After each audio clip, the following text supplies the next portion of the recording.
the last council meeting, we gave you a weather update because we were getting some intel about what might be hitting us. And so I just want to, in recognition of my team, great team, and you know we have a great committed team of 300 employees, 320.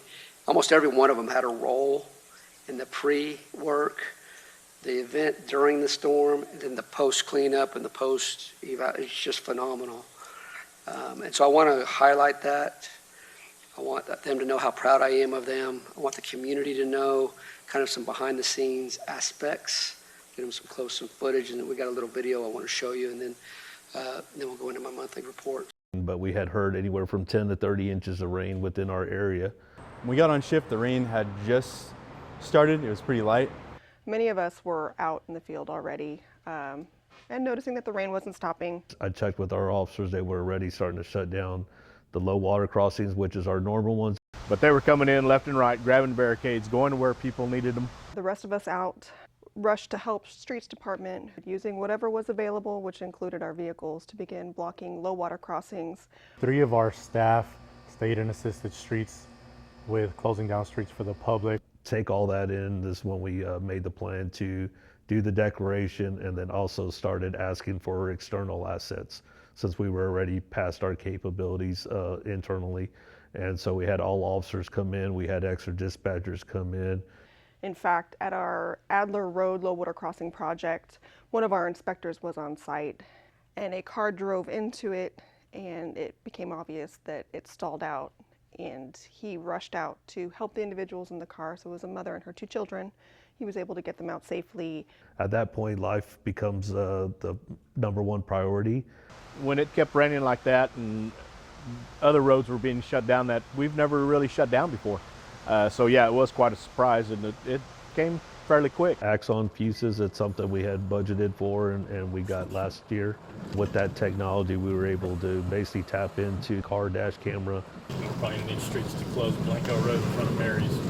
But that made a tremendous help with the decision making in the EOC because we were able to see it firsthand. But I think the key was the message going out via social media, the text alerts that we were sending out people, like it's flooding, get out while you can. So yeah, it's very surprising on how basically violent the water can be from trees, established trees being thrown down, uprooted, and thrown all over the place. So there's been flood debris basically everywhere, from Boerne City Lake, even impacted all the way to Boerne City Park, has been nonstop and a collective effort by us and our streets department.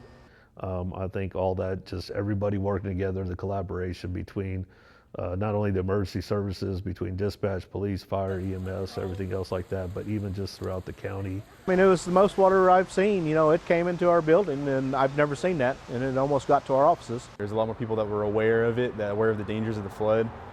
So I think people were really grateful that, you know, what the fire department was doing. Areas that you think are safe can become unsafe, and so to really be aware of the conditions that are out there when you're out driving around, and make sure that you're not going through water. Turn around, don't drown. All right, so I just want to thank my team. I want to salute them. I'm proud of them. I will tell you, if you look at those 5 values down there, that day of, every one of those values was exhibited.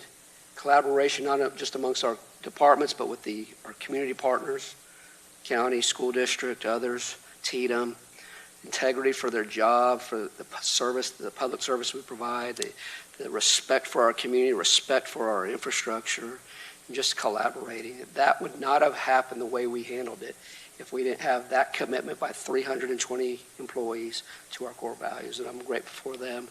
I've already shared that with them, but I want our community to know what a great force they have here at the City of Boerne.